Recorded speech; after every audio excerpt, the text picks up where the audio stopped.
오늘 또 하나님의 은혜가 저와 여러분과 함께 하기를 바랍니다. 누가복음 강해 10번째 시간입니다. 예수님께서 회당에 들어가십니다. 회당에 들어가신 이유는 그곳에서 성경을 읽고 또 해석하고 그것을 통해서 사람들에게 어떠한 메시지를 주기 위함이었습니다. 회당에 들어가면 대개 성경을 낭독을 하고 또 그 낭독에 대한 풀이를 하고 선포하는 일들이 계속되어져 왔습니다. 그것은 예수님이 이 땅에 오시기 이전부터 계속되어졌던 일입니다.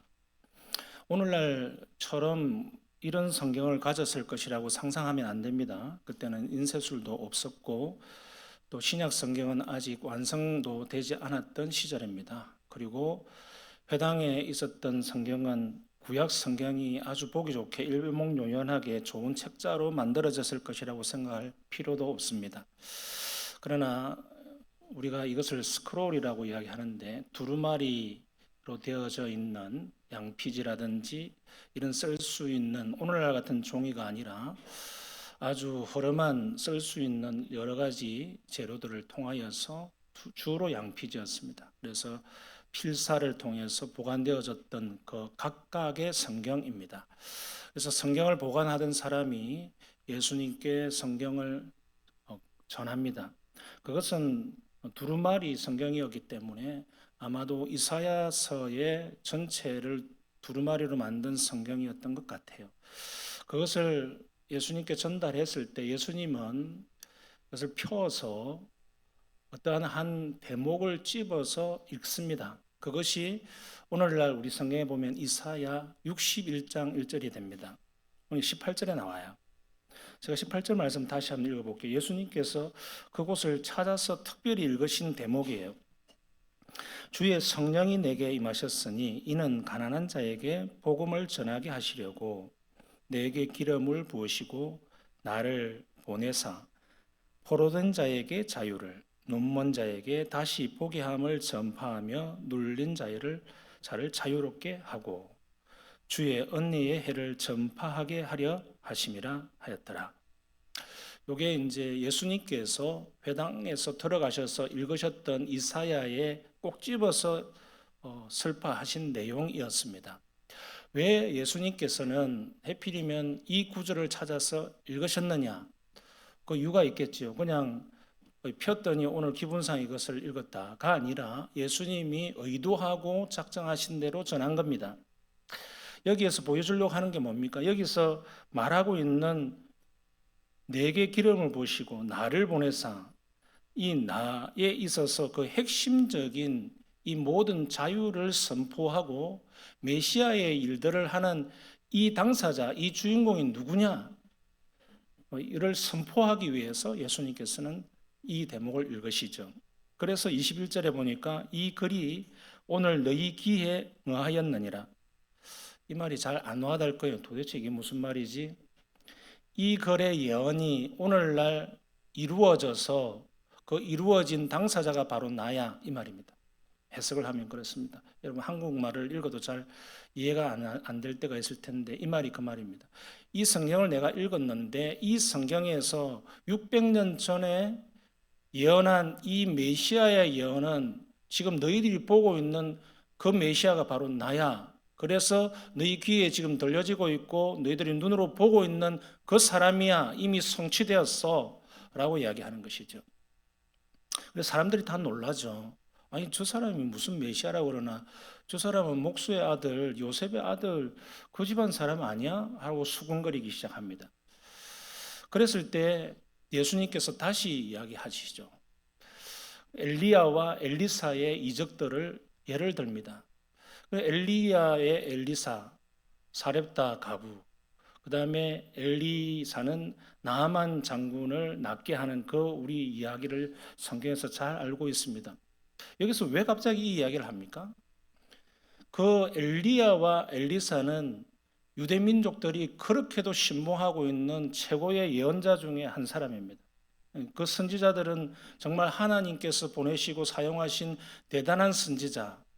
그래서 그들은 엘리야와 같은 사람이 다시 오셔서 이 민족을 다시 부흥시키고 일으켜질 수 있는 강력한 지도자를 생각할 때 그들은 늘 엘리야를 상상하거든요. 그 엘리야를 갑자기 쑥 꺼냅니다.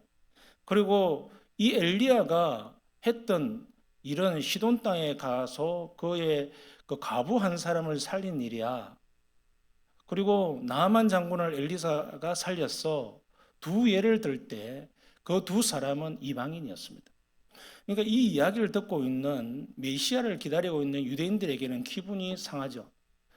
아니 우리가 그렇게도 존경하고 우리가 기다리고 있는 메시아 상의 표본인 엘리야를 들먹이는데 왜 갑자기 이방인들의 고쳐지고 그들이 복음을 받았던 이야기를 하는가에 대해서 기분이 확 상하죠.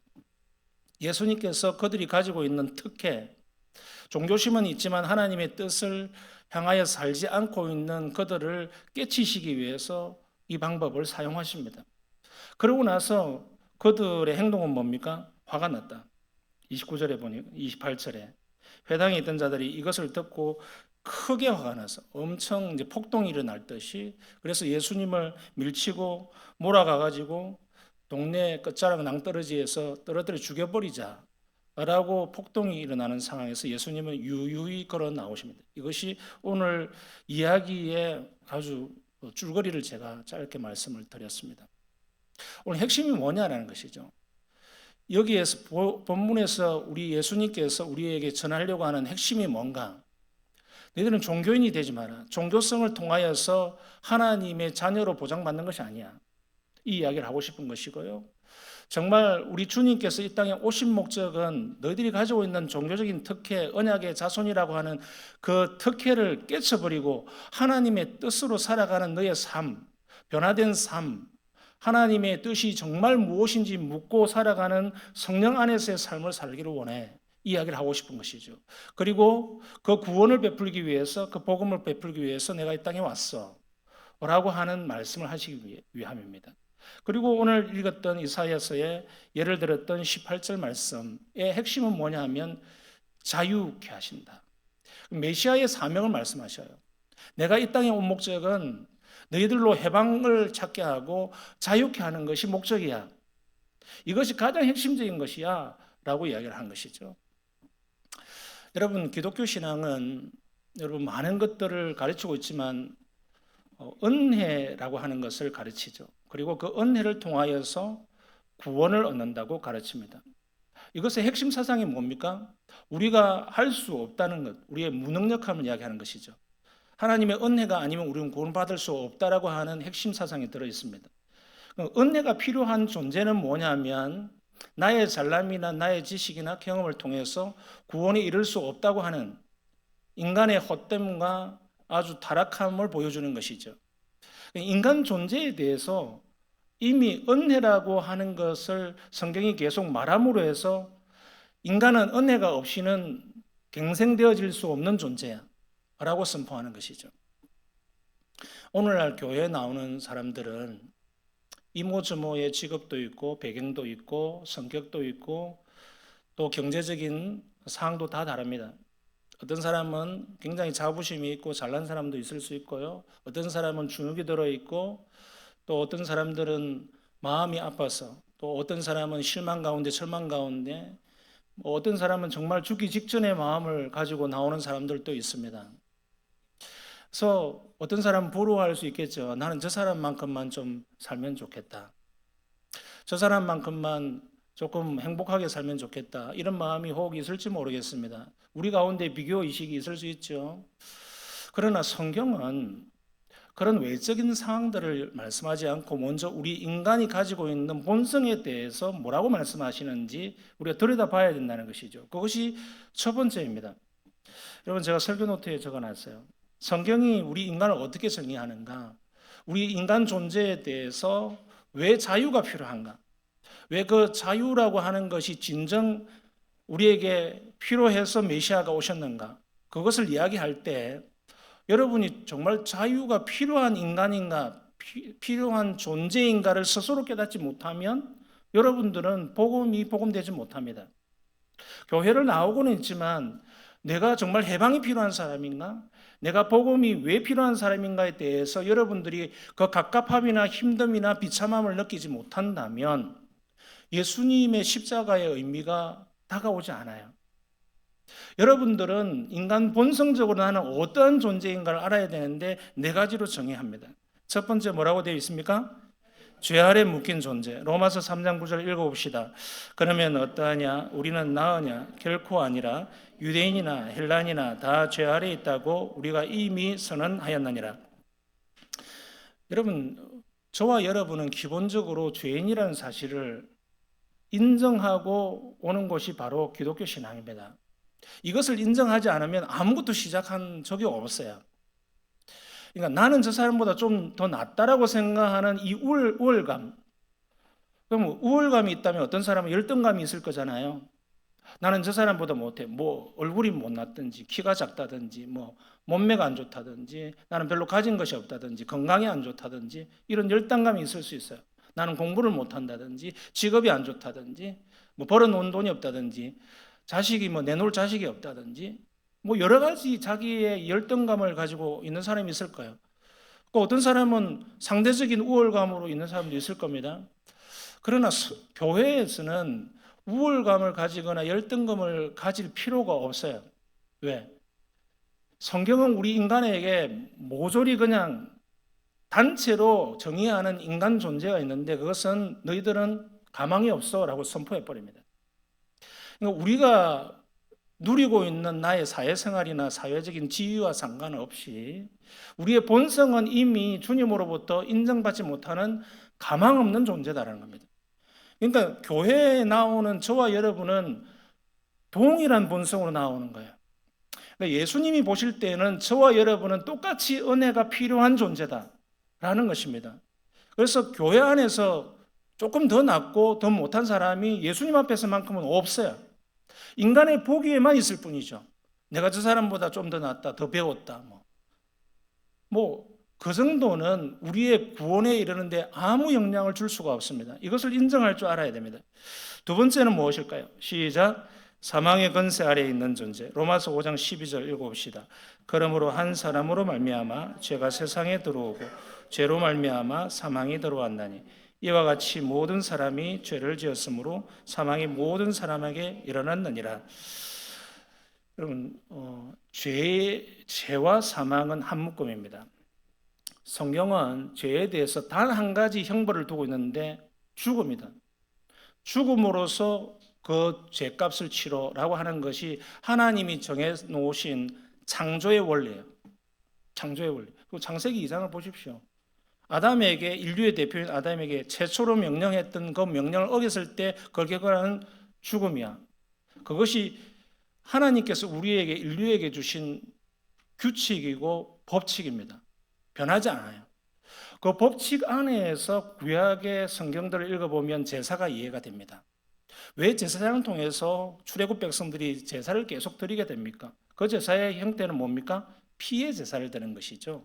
레위기서 17장 11절 보면 생명이 피에 있기 때문에 내가 너희들에게 준 이 피를 제단에 뿌려서 제사함, 죄를 속하게 하였나니 생명이 피에 있습니다. 피가 있다고 하는 것은 죽음을 뜻하는 것이잖아요. 피가 없으면 죽는 것이고 피가 잘 돌고 심장이 박동이 펌프질을 잘 해대면 그 사람은 살아있는 이 피를 하나님이 주셨다는 거예요.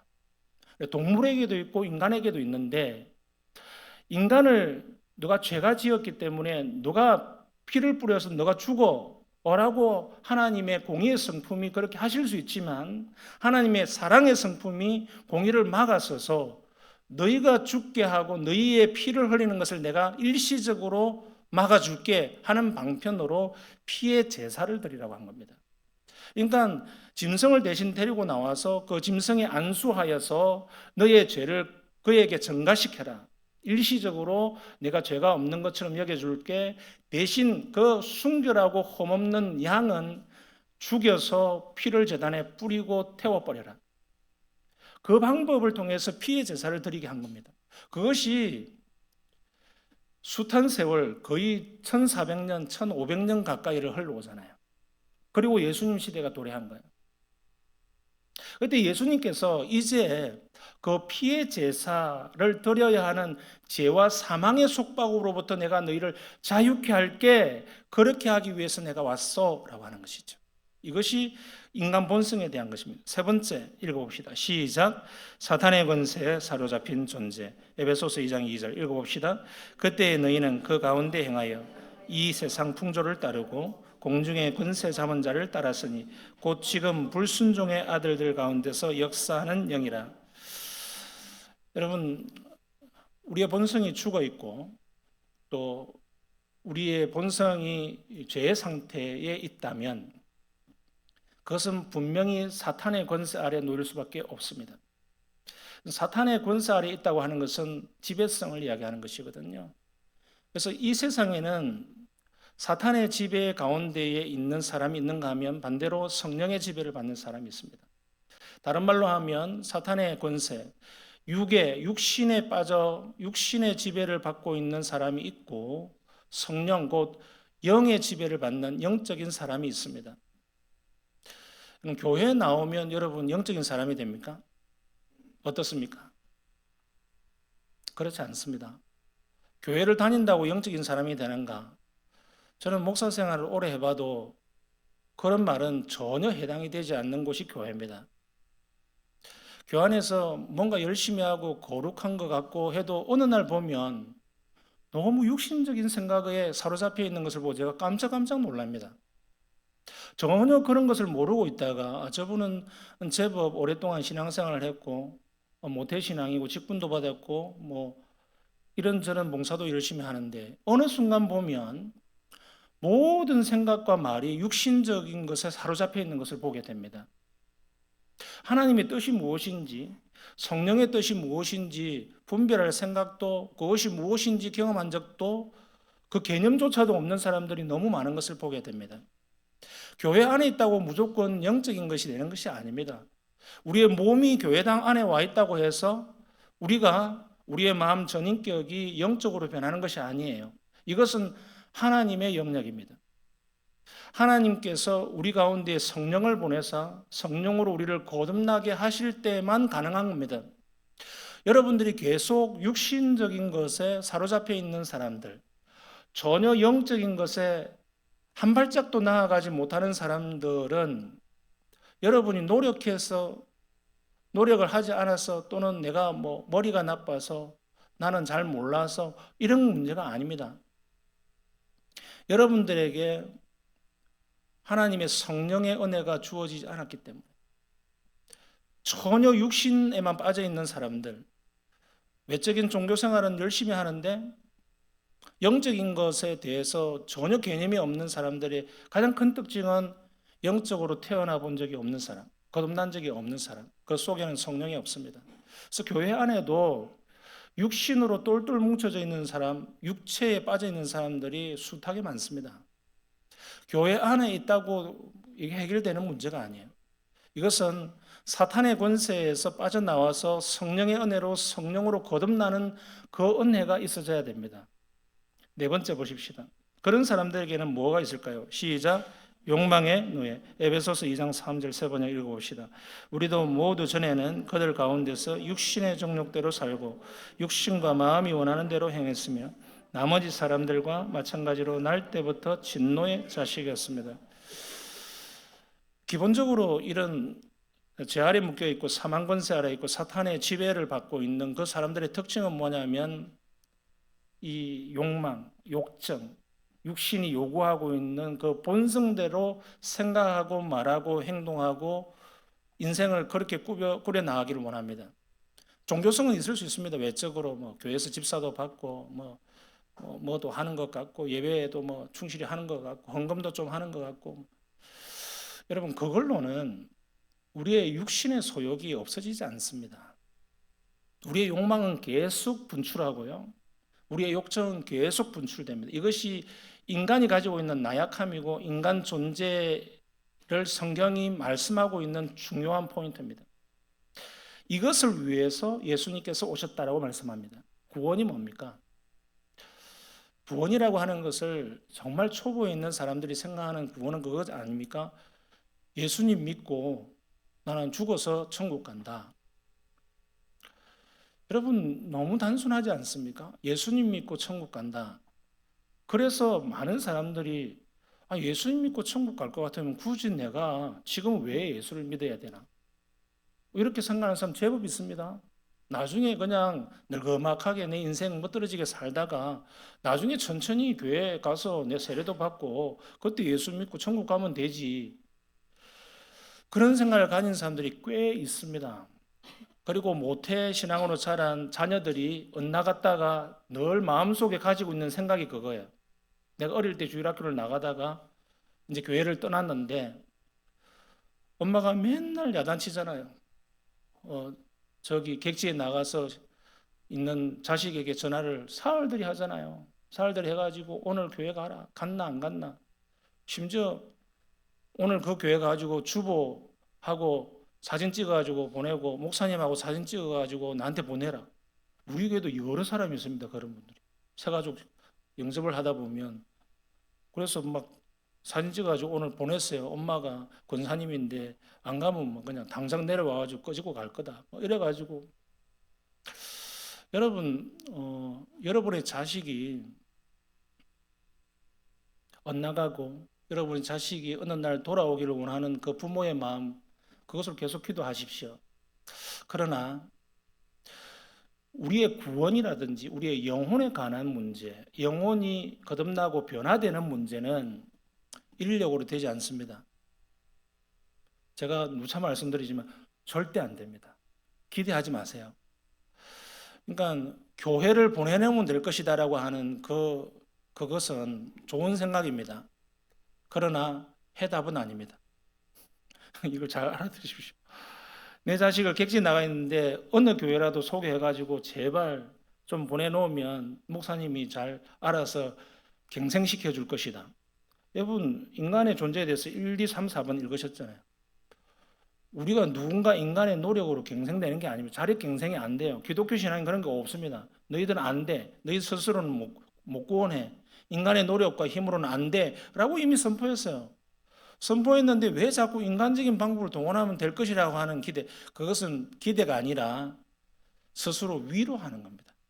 죄책감을 좀 들기 위해서 이렇게 해서라도 좀 안심이 되기 위한 자기 안위일 뿐이지 그것마저도 못하라고 말할 수 없어요. 그러나 그것이 해답은 아니에요. 그 집보다 놓으면 될 것이라고요? 안 됩니다. 얼마 전에도 부산에서 모 권사님이 제게 전화를 주셔가지고 내 자식이 장가를 가가지고 거제도에서 지금 이제 삼성조선을 다니는데 아유 그 친구가 어릴 때는 그렇게 신앙생활을 잘하다가 목사님 지금 사곡에 사는데 제발 조금 목사님이 좀 관심 가져주시고 제가 전화를 안 해봤겠습니까? 찾아도 가보고 만나도 보고 그런 사람이 여러 사람이 있습니다. 전국에서 다 와요 전화가. 알지도 못한 사람이 심지어 전화를 주기도 하고 자기 자녀의 전화번호를 줍니다. 그리고 제발 한번 신방 좀 해주십시오. 제가 지금보다 조금 더 순수할 때는 그 전화 받으면은 바로 전화해가지고 그날 밤이라도 찾아갑니다. 제가 몇 년 전에도 그랬어요. 저기 장평에 있는 모 집에 알지도 못하는 친구 집에 가가지고 저녁에 막 그렇게 했는데 여러분 우리가 순수하고 하나님을 향한 그 마음으로 기도하고 축복해 줘야 됩니다. 그러나 내가 그 사람을 변화시킬 것이라고 하는 그 착각은 버려야 돼요. 영혼에 관한 문제는 주님이 은혜로 하시는 일들입니다. 그래서 교회당에 와 있으면 될 것이다. 우리의 자녀들이 주일학교 열심히 나가면 변할 것이다. 그건 너무 소중합니다. 그러나 여러분 집에서 부모님들이 마음대로 살면서 자식을 한 주도 안 빠지고 주일학교에다 맡겨놓고 예배를 일주일에 1시간씩 드리면 아이가 신앙적으로 잘할 것이라고 하는 그 안심? 그럼 착각입니다. 여러분 왕년에 여러분 자식들이 지금 교회 안 나가고 있는 장성한 자식들이 주일학교 안 나간 자식들이 있습니까? 그럼 그들은 왜 지금 나가 있고 왜 교회를 돌아오지 않는 것입니까? 여러분 교육학적으로 맞지 않고요. 우리의 영혼에 관한 문제는 주님이 절대적으로 일하시는 겁니다. 요게 필요한 거예요. 이 은혜가 있어야 돼요. 그럼 그 은혜를 바라는 자는 계속적으로 축복하고 기도하기를 쉬지 않고 그것만으로 충분합니다. 너무 욕심내지 마십시오. 육신적으로 욕심낸다고 따가 팬다고 되는 일이 아니에요. 교회당에 앉혀놓을 수 있을지는 몰라도 구원은 일어나지 않습니다. 정말 구원의 문제는 성령께서 행하십니다. 믿으시길 바랍니다. 자, 이것이 그리스도께서 오신 목적인데 여러분 노트북 오른쪽 페이지를 보세요. 오늘 제가 진짜 하고 싶은 말씀, 참 자유, 예수님께서 이 땅에 오신 목적은 우리를 구원시킨 목적인데 구원의 다른 말이 뭐냐면 따라합니다. 참 자유. 따라합시다. 구원의 다른 말은 참 자유다. 다시 해보세요. 구원의 다른 말은 참 자유다. 여러분이 참 자유에 대해서 뭔지를 모르면 여러분은 구원받은 적이 없습니다. 제가 깊이 읽고 말씀을 드립니다. 성경은 계속 구원을 자유로 말씀하고 있습니다. 제가 수요일마다 웨스트민스터 신앙고백서를 여러분에게 지금 강의하고 있는데 한 30명 정도 매주 이렇게 잘 배우고 있습니다. 기회가 되시면 꼭 들으시길 바랍니다. 제가 거기에 웨스트민스터 신앙고백서의 주제가 30몇 가지가 되는데 그중에 자유라고 하는 주제가 있는데 제가 다른 것은 2-3시간 하다가 다 넘어갔지만 이 자유에 대해서 계속 지금 12번째, 13번째 강의를 하고 있습니다. 왜 그렇게 제가 길게 하는 줄 압니까? 제가 하고 싶은 말이 귀로서 그렇게 말하는 게 아니에요. 성경에 나오는 구원은 예수 믿고 천당 간다가 아니고요. 참 자유예요. 자유가 왜 필요하냐? 여러분이 지금 죄의 속박을 당하고 있고 사망의 권세 아래 속박을 당하고 있고 사탄의 사슬에 속박을 당하고 있고 여러분의 욕망의 사슬 가운데 있는 그 모든 것으로부터 해방시켜 주시는 것이 예수 그리스도의 십자가입니다. 믿으시길 바랍니다. 이것이 누려지지 못하고 이것이 무엇인지 깨닫지 못하는 사람은 구원에 한 발짝도 나가지 못했어요. 그것을 깨닫지 못하면 여러분은 그냥 시체말로 그냥 멍하게 예수 믿는 거예요. 멍하게 그냥 주일날 와서 예배당에 앉아 있다가 가고 멍하게 있다가 예배드리고 가고 그것을 평생 반복하고 있습니다. 자유가 뭔지 몰라요.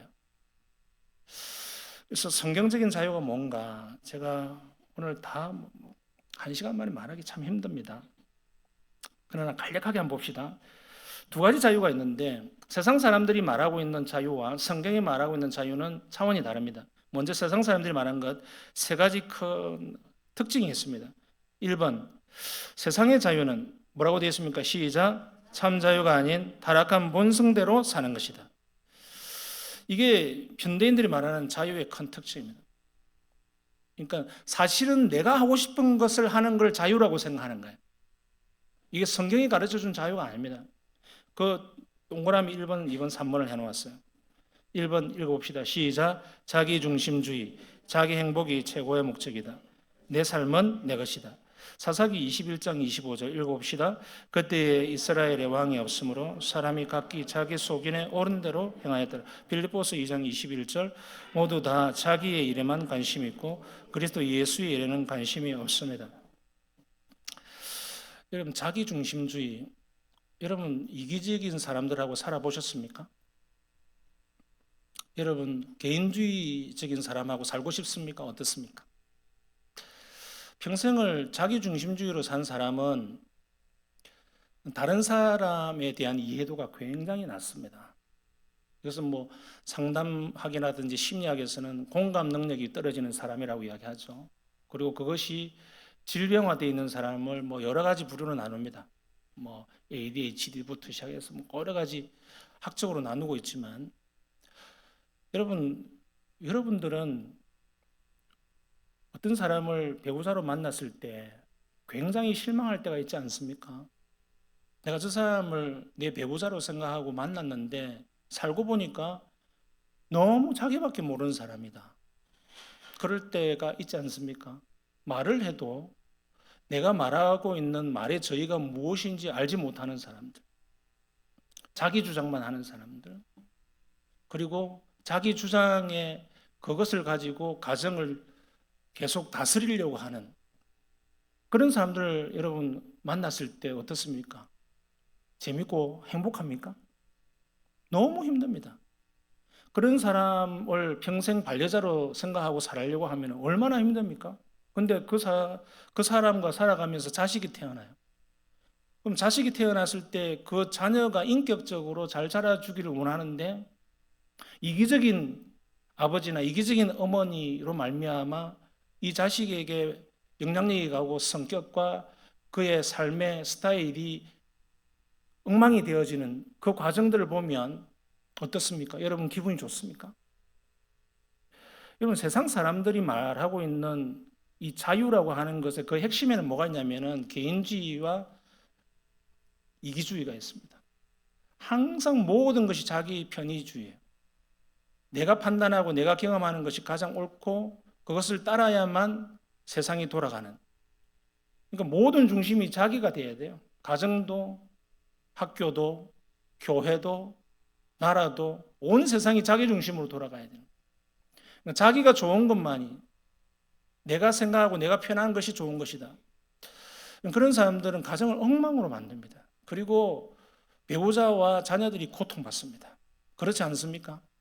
그런 사람들이 신앙생활을 한다고 생각해 보십시오. 100이면 100 바리새인이 됩니다. 위선자. 종교생활은 잘 하는데 모든 것이 위선적입니다. 입은 말은 번들어한데 그의 삶 가운데에서 어떠한 따뜻함이나 애정이나 긍휼이나 자비나 사랑의 냄새, 향기가 나지 않습니다. 주변 사람들이 괴롭습니다. 힘듭니다. 같이 말 나누기도 너무 힘들어요. 그 삐뚤어진 그 모든 사상과 가치와 행동들이 왜 나오느냐? 인간 본성의 잘못된 그것으로부터 출발하는 것이죠. 이것이 오늘날 잘못된 이것을 포스트 모더니즘이라고 하지 않습니까? 개인주의. 자기가 절대적인 가치 중심이 되는 것. 그런 사람들에게는 신도 필요 없어요. 신이 필요한 이유는 뭡니까? 내가 다 하다가 결국 마지막에 좀 도움이 필요할 때 신에게 구하는 것. 내가 하고 싶은 대로 마음대로 하다가 신을 끄집어 내려서 좀 도와달라고 하는 것. 그럼 기독교 신앙은 그걸 엎으셔야 돼요. 기독교 신앙은 자기 중심이 아니라 신 중심입니다. 하나님 중심으로 살아가고 나는 그분의 종이 되는 겁니다. 이게 참 자유의 의미예요. 그런데 오늘날 삐뚤어지고 개인주의 성향을 가진 사람들이 신앙생활에 몰입하게 되면 바리새인이 됩니다. 교회 와서 다 자기 중심으로 해야 돼요. 자기 말을 들어야 되고 자기 눈에 어긋나면 화를 버럭 내고 이렇게 하면 안 된다 그러고 막 그냥 목사에게도 서슴없는 말을 하고 그냥 신앙 동료들에게 자기 기분대로 말해버리고 막 그래요. 자기 기분이 너무 중요하니까. 여러분 그런 사람들은 굉장히 큰 위선자일 가능성이 큽니다. 두 번째 보세요. 세상이 말하는 자유의 특징은 뭐를 거부한다고요? 규범을 거부합니다. 규범을 거부하는 이유가 뭘까요? 간섭받기 싫다. 내 선택이 절대적으로 중요하다는 거죠. 시편 2편 2절 3절 읽어봅시다. 어찌하여 통치자들이 업무를 함께 꾸며 주님을 거역하고 주님과 그 기름 부음 받은 이를 거역하면서 이르기를 이 족쇄를 벗어 던지자 이 사슬을 끊어버리자 하는가. 여러분 법이라고 하는 것은 우리가 세상적으로 보면 나라법이 있고요. 그러나 그 나라법 위에 뭐가 있느냐면 본질적으로 하나님 나라의 법이 있습니다. 이것을 웨스트민스터 신앙고백서에서는 교회 정부의 법이라고 명시되어 있습니다. 배운 사람들 아실 거예요. 이 교회 정부의 법은 이게 뭐 정교 분리니 정교 유착이니 이런 문제가 아닙니다. 이것은 상위 개념이냐 하위 개념이에요. 한 국가의 법이 하나님 나라의 법 위에 있을 수 있느냐? 없습니다. 우리 인류에게 주어진 상위법은 뭐냐면 하나님 나라의 법이에요. 이것을 다른 말로 하면 율법. 조금 더 정확하게 하면 압축시켜서 이야기하면 십계명. 이게 하나님 나라의 법이에요. 이것이 모든 국가의 법, 인간이 정해놓은 그 제도권과 시스템 위에 있다는 것입니다. 그러니까 이 상위법은 우리의 인간의 살아가야 될 모든 목적과 우리의 가치관을 좌우하는 겁니다. 그러니까 국가의 법들이 잘못 흐르게 되면 하나님 나라의 법에 의해서 분간을 하고 분별해야 되는 건 아닙니까? 그래서 우리나라가 뭐 선진국이 되어서 뭐 민주당도 법안을 올리고 뭐 국민의힘당도 법안을 올리고 이런 법 좋은 법들을 올리지 않습니까?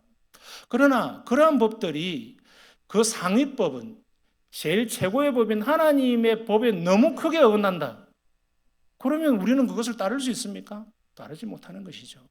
그래서 우리는 성경에 의해서 정치 세계를 바라보고 성경에 의해서 우리의 투표권을 발휘하는 것도 그것에 준하는 겁니다. 6월 3일 날 지방선거가 있습니다. 여러분의 마음과는 여러분이 선택하고 싶은 후보들을 마음껏 하십시오. 그러나 여러분이 신자라면 국가법 위에 상위법인 하나님 나라의 법이 있다라고 하는 그 관점으로 여러분이 보시길 바랍니다. 누가 하나님의 나라의 법에 더 충실한 사람인가를 보십시오. 뭐 그 사람의 성격이나 당이나 뭐 그런 걸 보지 마시고요. 누가 더 하나님 나라를 세워갈 수 있는 바탕의 권세 역할을 위임받을 수 있는가? 모든 권세는 하나님으로부터 나오기 때문에 그것이거든요. 근데 그 규범을 거부하는데 이 세상 사람의 특징은 뭐냐면 특히 하나님 나라의 법을 거부합니다. 세상 법은 잘 지키려고 할지 몰라도 하나님 나라의 법이 무엇인지 몰라요. 그러니까 하나님은 살아계시다는 것을 믿으면 하나님 입으로 나오는 말씀이 나에게 철칙이고 원칙이고 법칙이라는 것을 알게 되는데 그것을 지키지 않습니다.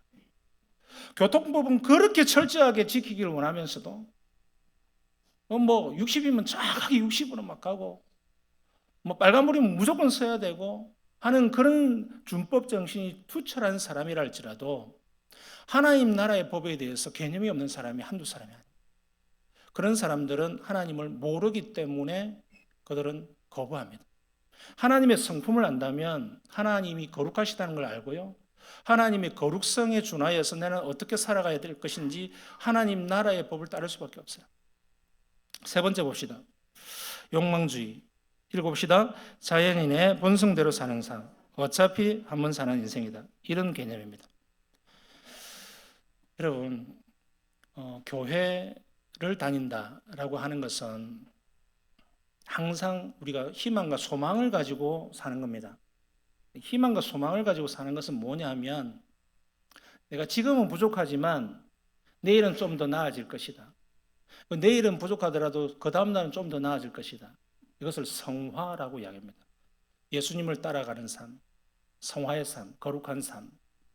근데 그 반대로 가는 사람 또는 머물러 있는 사람들 있죠. 계속 육적인 것에 머물러 있는 사람, 육신의 욕망과 쾌락과 자기의 정욕에 머물러 있는 사람, 자기가 하고 싶은 대로 계속 살면서 교회당에 나오는 사람, 30년이 돼도 40년이 지나도 똑같은 사람, 그런 사람들은 많은 확률로 구원 못 받았을 확률이 큽니다. 많은 확률로.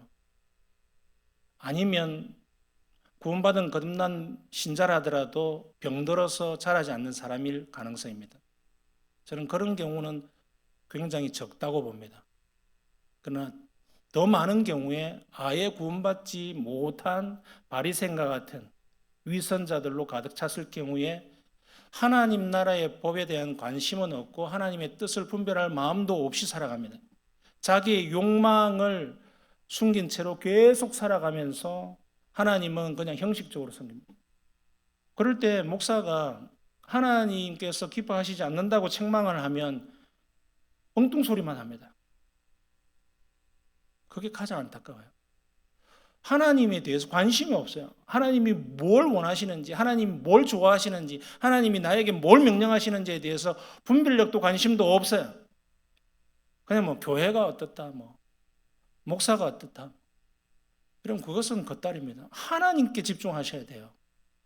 목사에게 잘 볼 필요도 없어요, 여러분. 교회를 나오는 사람들, 많은 사람들이 자꾸 목사에게 어떤 잘 보이려고 하고, 제 표현입니다, 그냥. 그 표현 안에 들어있는 그 함의된 뜻을 여러분들이 잘 생각해 보시길 바랍니다. 이야기에 뭐 이렇게 아첨을 한다는 말이 아니라 목사의 눈에 빗나가지 않기 위해서 또는 목사를 통해서 거스르는 어떤 말을 듣기 싫어하기 위해서 좀 그런 어떤 여러 가지 처세술들. 교회는 여러분 눈에 보이는 사람에게 눈에 잘 들거나 안 들거나 그런 것이 중요한 게 아니에요. 그렇게 되면 어떻게 될까요? 목사가 좋은 말 하면 너무 좋은 거야. 그냥 발랑기. 그냥 좋은 말 하면 그냥 입이 막 그냥 찢어져 가지고 좋게 막 어썩어썩 하다가 목사가 성경대로 말씀을 하고 책망을 하면 목사가 미워집니다. 그 속에 하나님은 없어요. 목사가 자기의 이야기를 하는 경우는 이상한 목사예요. 그러나 하나님의 말씀을 가지고 말할 때에는 그 목사의 말이 아니라 하나님의 말씀입니다. 성경이 이렇게 하잖아요. 하나님이 기뻐하시지 않습니다. 빨리 돌이키십시오. 하면 이것은 목사가 기분 나쁘다는 말이 아니라 하나님께서 당신을 지금 엄중하게 생각하고 있습니다. 라고 하는 뜻입니다. 오늘날 교회가 이 질서가 많이 무너져 내렸습니다. 아니, 저는 그냥 조금 더 심하게 거의 다 무너져 내렸습니다. 여러분 신앙생활 하면서 교회에서 징계하는 걸 본 적이 있습니까? 교회에서 시벌하는 걸 본 적이 있습니까? 하나님 뜻을 거스르고 잘 살지 못하는 직분자에게 성부와 성자와 성령의 이름으로 견책을 명한다. 수찬정진을 면한다. 정직을 면한다. 6개월 동안 대표기도와 수찬정지와 봉사의 모든 자리를 내려놓으십시오. 본 적 있습니까? 흔하게 봅니까?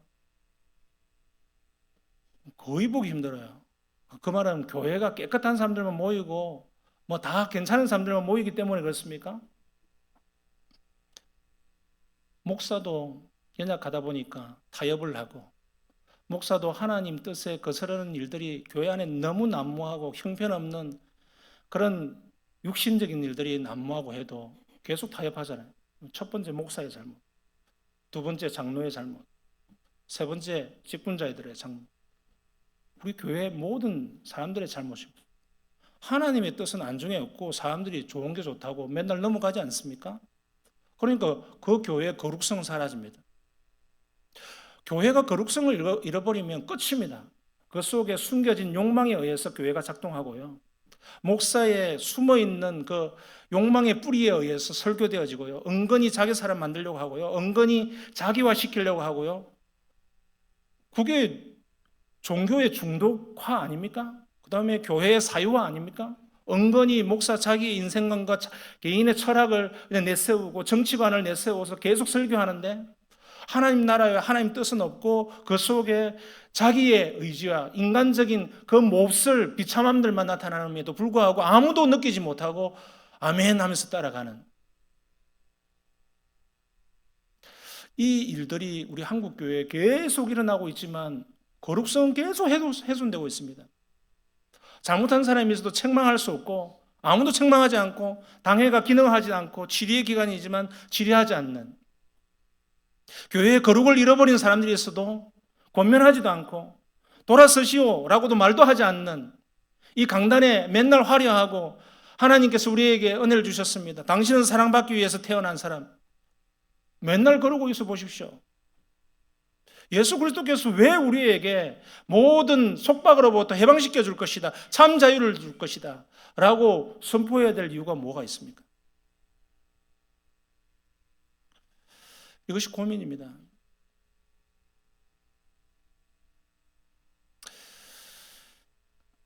얼마 전에 제 친한 목사로부터 연락이 왔어요. 너무 고민이 있는데 친구 목사하고 한번 고민을 나눴으면 좋겠다. 뭐냐고 만났어요. 들어보니까 참 큰 고민이더라고요. 자기 교회는 너무 조그만 교회인데 장로 한 분이 계신데 그분이 헌금도 교회에 제일 많이 하고 그 다음에 그분이 없으면 교회가 안 돌아갈 정도로.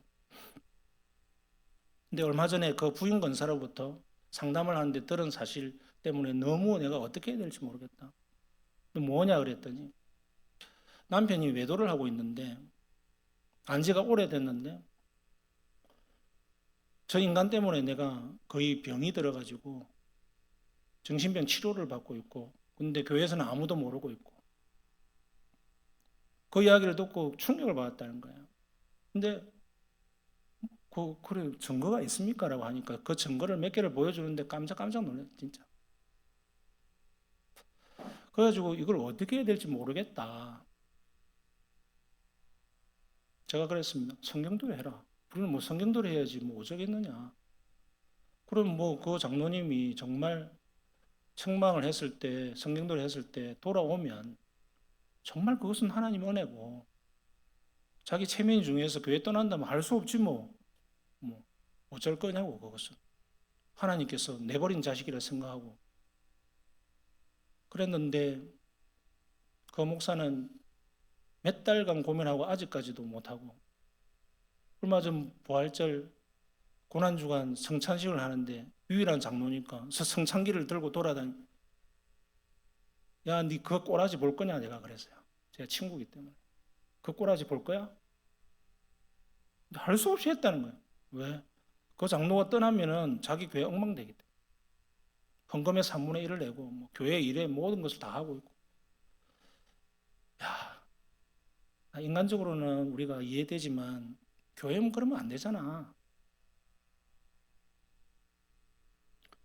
여러분, 오늘날 교회가 엉망이 되어 있어요.